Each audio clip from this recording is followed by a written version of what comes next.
vois Laura, toute la région de Gingin était couverte d'1 kilomètre de glace il y a seulement 300 siècles. Et puis les hommes alors? Bah, ils sont venus petit à petit. Il ne passait ici que des chasseurs, que des cueilleurs, des Celtes. Ensuite, ils devenaient paysans. Plus tard, des légionnaires romains sont venus. Tu vois? Dis, il y avait des guerres par là? C'est sûr. Plusieurs fois la région fut envahie. Et puis, en 1535, avait lieu le fameux combat de Gingin. Depuis Berne à Neuchâtel, des troupes volontaires venaient au secours de Genève. Seulement, des paysans savoyards voulaient les arrêter à Gingin. Les pauvres. Il y a eu des morts. Après, les Bernois ont occupé le pays de Vaud pendant des siècles. Oh! Et puis? C'est qu'après que le pays se développait en zone paysanne et d'habitation, la vie devenait plus facile. Ils devenaient plus heureux, avec une vie moins dure? Hé, t'as vu la maison de Monsieur Geyser? Comment il était comme enfant? Allez, si tu veux savoir, ferme tes yeux. C'est la magie des sèches chrétiens. Oh!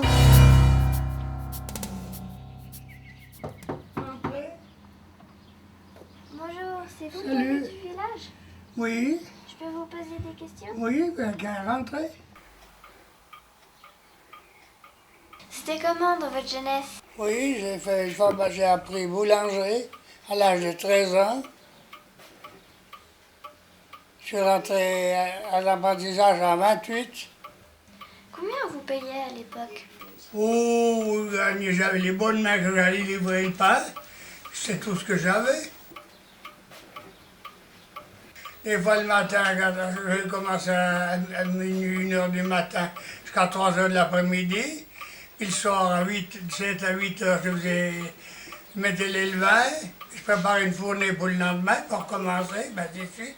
Dimanche matin, en dehors, au travail, moi, on faisait encore 4 fournées le dimanche matin. Oh, ben ça a commencé déjà après l'apprentissage. Ben. Parce que j'étais beaucoup au four. Hein, au début, j'allais livrer, alors on était dehors. Mais après, je travaillais tout le long au four. C'est là que c'est devenu dangereux. On a eu un accident. Triomphalement avec un moteur sacoche. Bergenolier, là-bas, les routes n'étaient pas goudronnées comme maintenant. C'est ça. Hein? Oui, puis il y avait du gravier. Puis il arrivait 3 vélos ou 2 vélos, je ne me rappelle plus bien combien. Puis ils étaient au milieu de la route. Il allait passer vite. Alors, Non, voilà. on ne pouvait pas aller On vite. était dans le... On arrivait dans le gravier, puis ma foi. Dans un virage, j'ai voulu mordre sur le bord pour ne pas ramasser le cycliste. Puis on s'est couché avec la moto. Ah, On est parti à Baltalus, puis c'est notre genevoise qui nous a ramassés. Oh. J'ai pu dire où on habitait. On m'a ramené chez la maman avec mon ami. Là. Ma maman m'a dit, mais il faut faire venir le docteur. On avait le docteur Panchaud. Oui, je connais ça. Vous connaissez, hein? Et puis, il nous a embarqués à l'hôpital. Alors, on a fait un mois d'hôpital. Moi, j'ai fait une semaine dans le coma. Du dimanche au samedi soir que je me suis réveillée. Ah oui. Ouais. Ah, vous vous rappelez de ça? Alors ça me restait. Puis j'ai mangé de la purée de pommes de toute la semaine. Il n'y avait pas le goutte à goutte comme maintenant, rien du tout. Hein. Quand je suis sortie de l'école, eh ben, j'ai été femme de chambre, justement, chez Mlle Berthoud, au cadran solaire. Moi, déjà, du temps de l'école, depuis 8 ans, jusqu'à que j'ai communié, j'allais à la ferme des Rouges, à Chaisereuil, que je faisais tout. Ah, déjà? Oui, à 8 ans, le fils, à toutes les vacances, il venait me chercher. Toutes les vacances, je les ai passées là en haut. C'était la guerre, c'était en 1944. Alors je me suis débrouillé. J'ai un cousin à Agnan qui m'a un petit peu aidé parce que j'ai perdu mon père, j'avais 7 ans, donc j'ai toujours dû me débrouiller tout seul dans la vie. Et puis je me suis un peu initié à la mécanique automobile parce qu'en face de chez moi, il y avait mon voisin Henri Tecon qui s'est beaucoup occupé de moi puis qui était un peu mon père, dans le sens par exemple qui m'a donné mon premier vélo. C'était ce qui était usuel pour apprendre mécanicien. Oui, je rentrais du boulot en vélo Et puis j'arrivais ici, je faisais mon dîner était prêt, mais il fallait que je le chauffe. Il n'y avait ni gaz ni électricité, je devais embrayer le fourneau à bois, puis chauffer mon dîner sur un feu à bois. Et puis après, je relavais la vaisselle, puis je ressautais sur mon vélo, puis je redescendais à Nyon. On inscrivait ceux qui voulaient le docteur, il y avait une ardoise à la Croix-Blanche, l'auberge communale. Puis on devait se faire s'inscrire. Et puis, tu faisais la tournée. C'était dans les conditions de location de la Croix-Blanche, ça. Celui qui tenait la Croix-Blanche devait marquer ceux chez qui le docteur devait passer.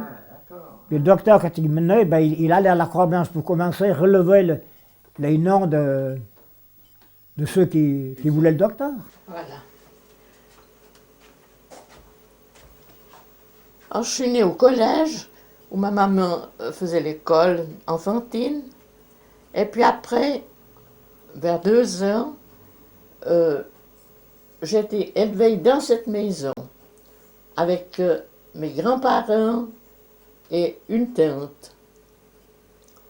J'avais ma chambre là, au fond, et j'ai vécu tout le temps ici. Jusqu'à aujourd'hui, j'ai toujours été dans cet appartement. Le grand-père était aussi agriculteur, mais il est décédé très jeune et puis la grand-mère, elle a tenu le restaurant de la Croix-Blanche pendant 20 ans. Et puis mon père était là-bas comme garçon, il s'occupait un peu des bêtes qu'il y avait 2-3 bêtes. Ah oui, ma mère, à moi, c'est une fille du pays.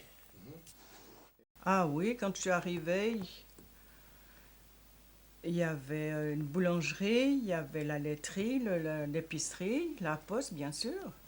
Il y avait aussi M. Cuffre, mais en 1956... Il y a eu les deux, il y a eu 2 boulangeries. Il y avait Cuffre et Soutre à l'époque. Oui, avant monsieur le Coultre, c'était M. Soutre. Mais ça, je ne l'ai pas connu, ce monsieur.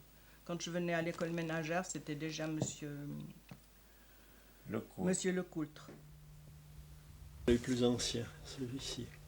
Alors, M. Chablot présentait toujours des projets très bien étudiés, très bien motivés, et à la fin, il prononçait toujours cette phrase « liquidité disponible ». C'était de la sagesse. Je ne sais pas si on a toujours été suffisamment attentif à cette leçon. Mon père n'a pas choisi Jean-Jean. Il avait décidé d'avoir un domaine agricole. Et il a cherché sur toutes les côtes du Léman un domaine agricole et le hasard a voulu qu'il trouve Jean-Jean. Après en avoir vu 10 autres, son cœur s'est arrêté sur Jean-Jean. Ça fait quand il est venu me trouver là-bas, Jean Fausse. Moi, j'ai même pas vu le domaine. On partait avec la confiance, n'est-ce pas? On était jeunes et puis moi, j'ai pensé, ici, ça va pas. Ici, ça va ailleurs. Non, alors mon père, si tu veux, il est venu dans le canton de Vaud autour des années 1930. Et depuis 1940, il est venu s'installer à Jean-Jean, où il a loué un domaine de 1940 à 1947 et un autre domaine de 1947 à 1952, lequel il a acheté en 1952. Et je me rappelle quand on est arrivé à la ferme au milieu du village, en 1947, au mois de novembre, il faisait un temps de chien, là, il pleuvait, tout, et moi j'avais déménagé les chats dans la poussette. Ça, c'est clair.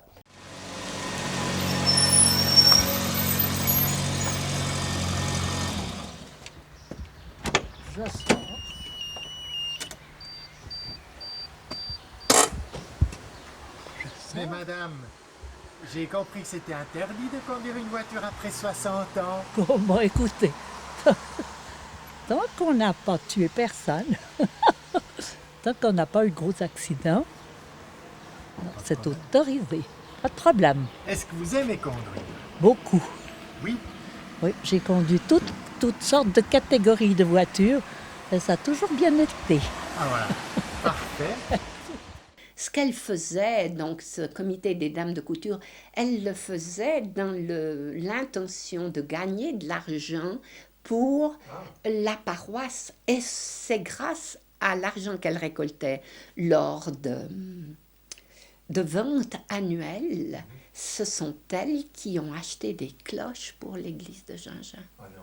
Oui, oui, oui. Alors ça, je me souviens très bien. Qui étaient vendues le jour d'une fête, grande fête de paroisse, à la salle de paroisse, qui était encore tellement...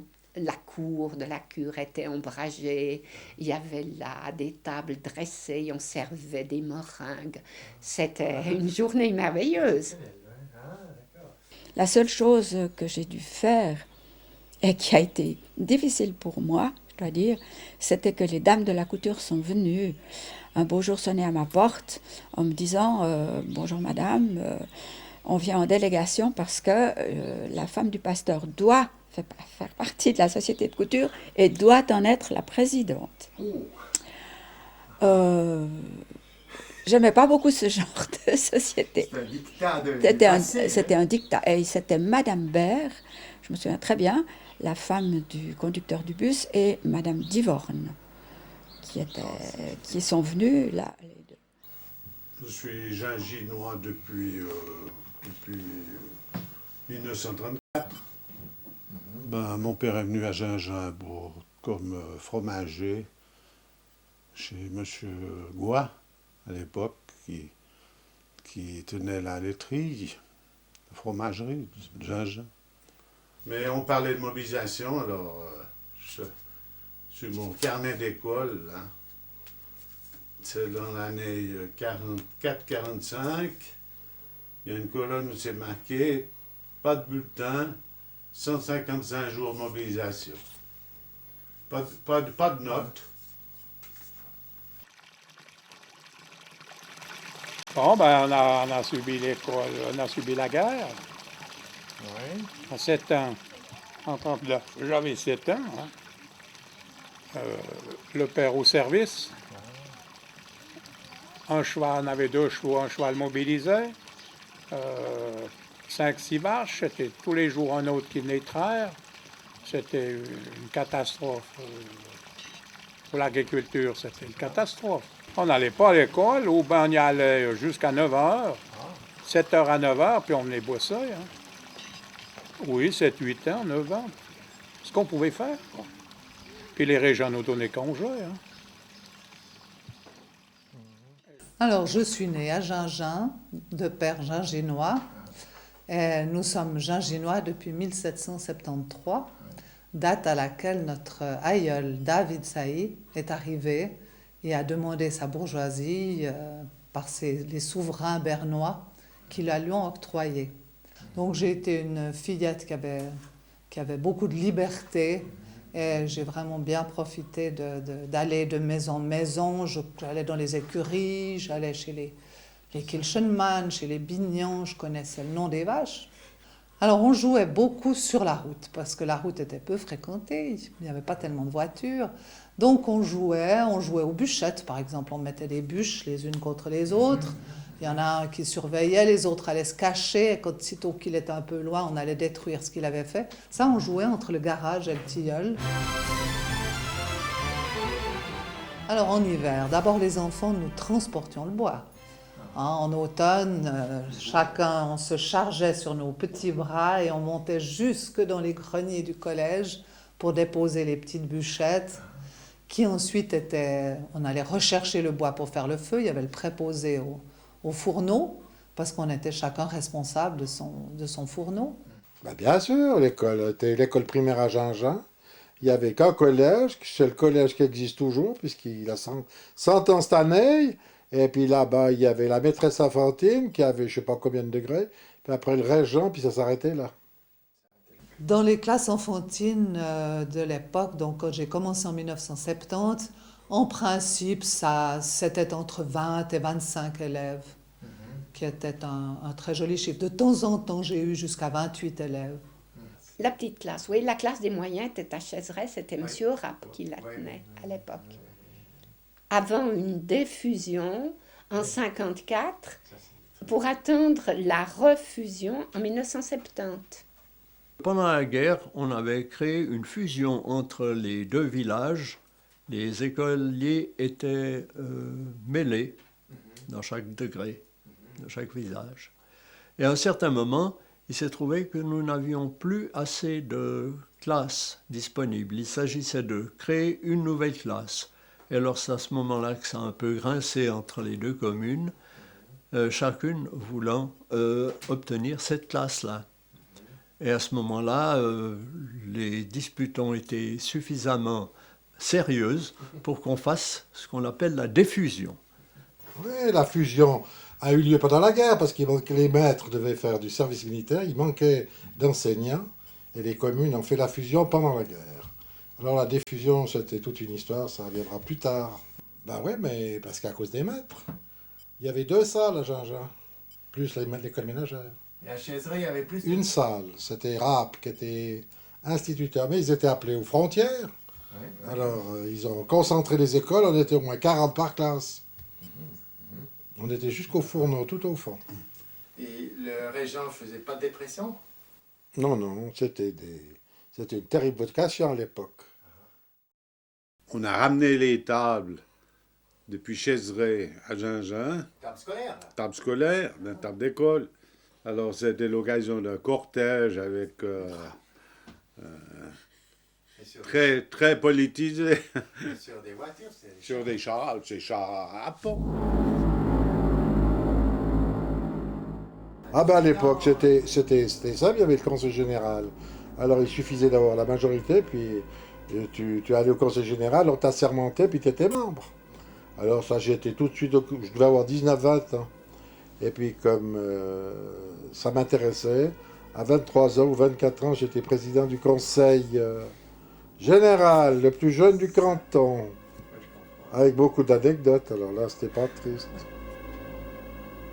Je crois que toutes les classes de la population étaient représentées, mais il y avait surtout des agriculteurs, des artisans, très peu de dames. C'est ça?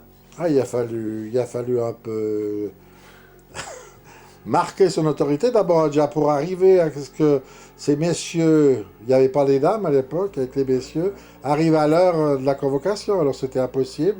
Alors, première fois, après 10 minutes, appel. Non, la deuxième fois après, appel et 10 minutes, ou même un quart d'heure.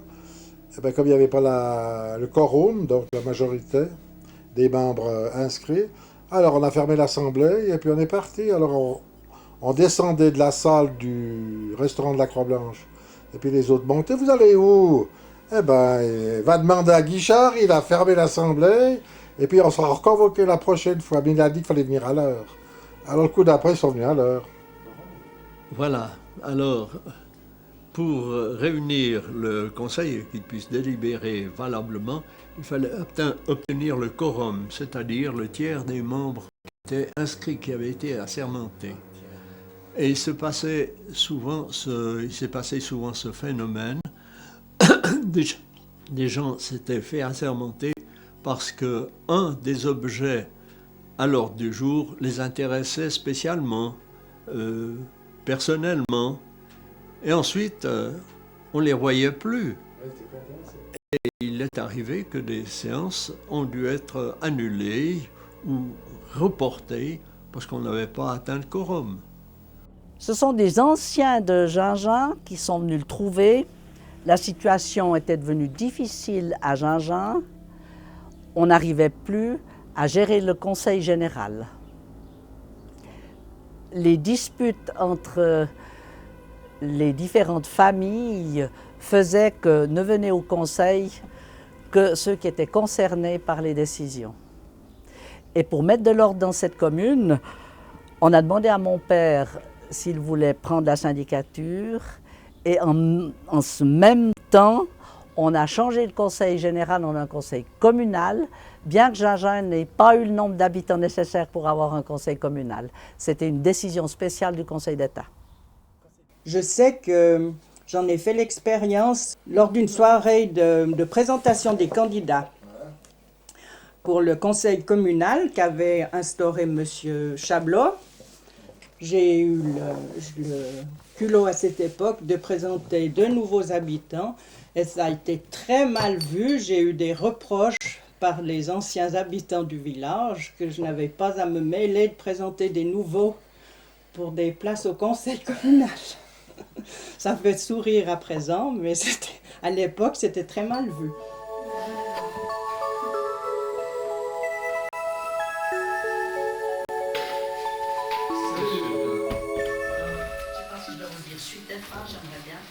Mais nous sommes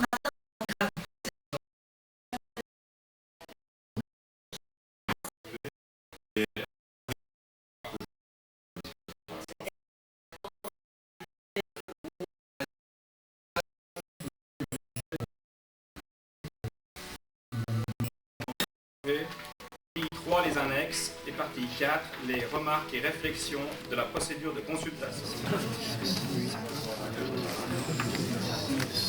Je ne sais pas qui c'est qui peut faire quelque chose, mais au niveau des dépenses. Merci, monsieur.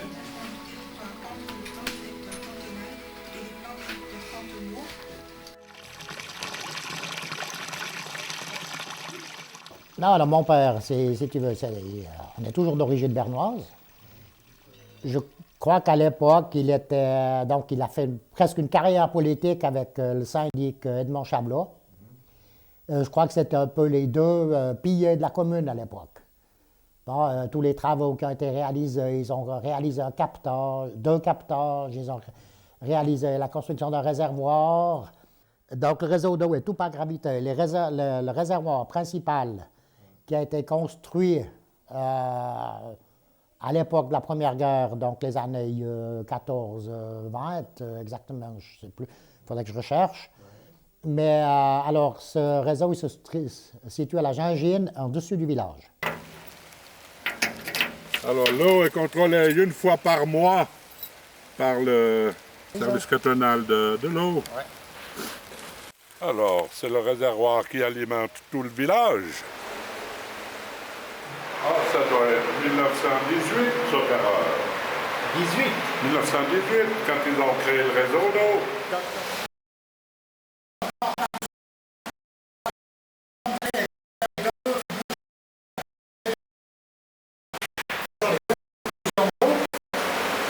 Pour ce qui alimente le village.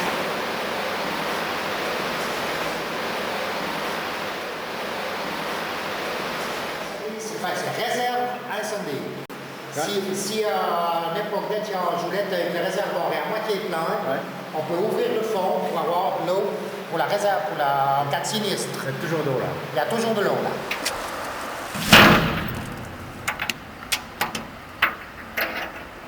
Alors, sous terre, c'est des tuyaux perforés avec des trous qui drainent l'eau du terrain. Et du reste, on peut voir, il y a une branche qui part ici, direction amont. Oui. Et on voit la bosse, c'est des tuyaux perforés, puis l'eau d'infiltration vient là-dedans. Elle part dans une conduite principale qui se trouve là-dessous, oui, au fond, pour aller ensuite jusqu'au réservoir. Mais ces capteurs sont captés à 8-9 mètres de profondeur. Donc l'eau, elle se filtre à travers le terrain pour arriver là. Parce que l'eau de surface, elle n'est pas consommable. C'est ça.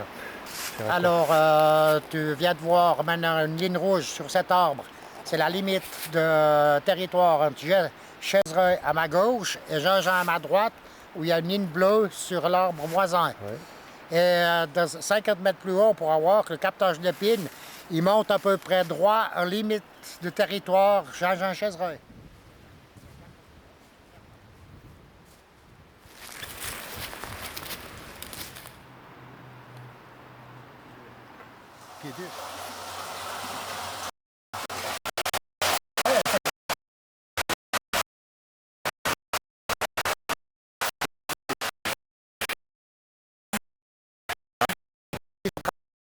Ceux qui ont fait ça, ils ont plus mal aux dents, hein?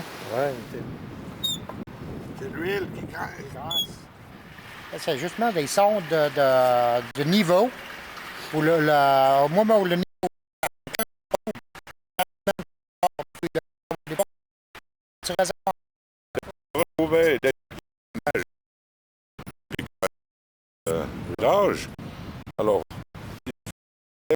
1 mètre en face du piquet, 2 coups de pelle pour enlever, et puis on peut ouvrir la vanne.